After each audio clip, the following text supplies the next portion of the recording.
Good afternoon. I promised over on my Instagram that I'd pop on here this afternoon and share some creations with you that I have been making from the order I opened just this afternoon. It did arrive last week, but I haven't had a chance to open it. It's always nice because sometimes I forget what I've ordered until I open the box, and then I remember and I get all excited about what ideas I had and what new ideas I have for creating with my new goodies. So I'm going to flip the camera around and pop it in the cradle so that you guys can see my crafting space. So there's the glass mat that I've been using. If you are still sitting on the fence about joining, you've got a couple of weeks to do so and add this glass mat and accessories to your starter kit for free. It's $106 worth of product and it comes with some additional supplies, which I'll be using today. So it comes with the cleaner as well as the cleaning cloth, as well as a little silicone tray where you can mix pigment and you can mix paints and things like that on that side. And that's a really good washable work surface for you to use when you're applying different mediums and inks to your project. It just kind of keeps everything all in the one place, keeps everything nice and tidy. I am finding that this glass mat is helping me to keep my work surface tidy as well, because you'll notice that it's got a bit of an edge to it. So sometimes I can let things encroach onto my work surface. And it's much better if I am working to have a sort of a clean space, and it stops me from sort of leaving things in the middle of where I want to be creating, and off to the side where it's easier to grab them, and they're not always in my face, if you like. So I'm going to be creating with some of the new products that came in that bundle that you saw me unpack. I've got the Perennial Postage dies, which is the other part of the Perennial Postage or Perennial Lavender Suite, I think it's called. And it comes with this stamp set, which is actually a greeting set. The other stamps that come in the suite are the Painted Lavender and all the associated dies that come with that to cut out these images. Some of these images have a matching die, and others are meant to just be stamped. And what I'm going to do today is stamp them and use a technique that I have seen used by a couple of people with this set. I think it was an American demonstrator that has shared, or maybe it was something that was on the Stampin' Up website. I'm trying to remember now where I saw it, but it's a really cool technique, and it's especially good with images like this, which have foliage or flowers, to kind of bring it all together. And I'll show you what I mean. So I'm going to start off by stamping onto a piece of our fluid 100 watercolour paper, and it is a very good quality paper. It's actually made of cotton, so it's very durable, and you can keep adding water and colours and layers of colour to it without it losing its beautiful consistency. You can also dry it in between applications, either just by leaving it, or as I'm going to do, I'm going to use my my heat tool. So I'm going to start off by stamping a couple of these images. I've got that lovely branch image. It's actually the stems of the foliage, and I'm going to come in with the Lost Lagoon, and I only want to stamp just about a third of the way onto my fluid watercolor paper, just so it's got just a little peak of the stem there. I'm then going to come in with the larger of these tall fronds here. These are actually meant to be layered together. And so if you have played with this stamp set, you'll know that there are a few two-step stamps which you can use to create sort of a layered look with your images. And they're very forgiving, so even if you're stamping on fluid paper and it's actually a little bit rough, and you don't get an absolutely pristine image like you would, say, for example, on the basic white, then it actually doesn't matter, because it is in fact one of those stamps that, yeah, there are little bits missing from the flowers. They're not absolutely pristine images, and they're meant to be a suggestion of a flower rather than an actual complete image, if that makes sense. What I'm doing here is I'm coming in with Berry Burst, which is, I think, a bit more of a purple than it is a pink. You might differ in your opinion. And I'm overlaying this one, this smaller image over the top, just to kind of bring out some highlights in that. So the two images I've used are these for the flowers. And the third one is the one that's got the bunch of stems, which I think is going to work really nicely. So what I'm going to do is just wipe that ink off my surface, and that's very easy to do with the cleaning cloth that comes with your glass mat.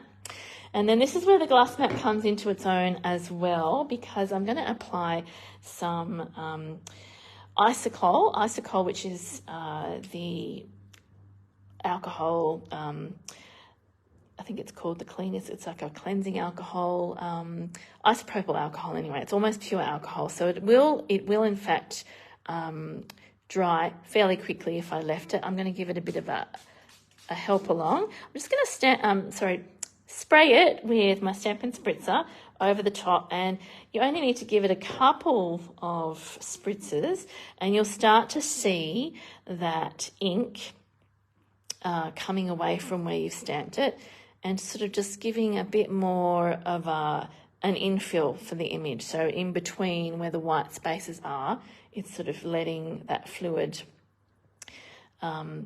separate out the two coloured inks that I've used, and it just kind of, it softens the image, I guess, if you like. Now, if you're happy with how that is progressing, you can actually choose to give it a bit of a blot, if you like, on your cleaner. That's perfect for that, because it will soak up a lot of that water. And then to speed up the drying process, what I'm going to do is just give it a squirt.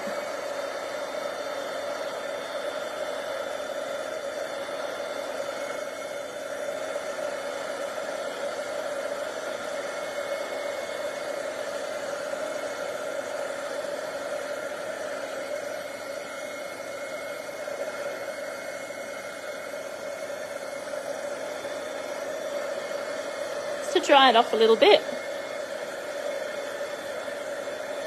Now, you might look at that and think, oh, it needs a little bit of extra colour. What you can do, because you're working now again with a dry piece of paper, is you can actually come in again and you can add some more images if you want to. So I'm just going to do that, just to add a little tiny bit more to the image. You could spritz it again if you wanted to, but I'm not going to. I'm just going to leave it like that. I think that looks really good. Now, one of the dies in the Perennial Postage dies, it comes with all of these framelets, which are nesting framelets, which are fabulous. They're like postage stamps. One of the framelets that comes in it is this one here, which doesn't as much it doesn't cut necessarily, but it puts an embossed image onto anything. You can also use it with some ink. So what I've got here is my Stampin' Brayer and some Pecan Pie ink. I'll just get rid of that little dimensional backing. Do you sometimes get dimensional backings in your stamp pads? I do.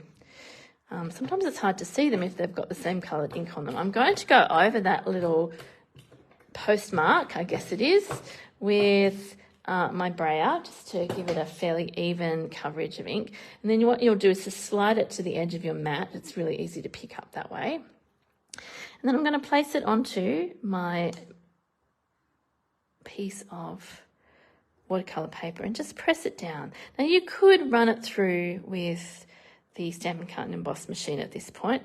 I'm just going to use it like a stamp. And there you can see there has...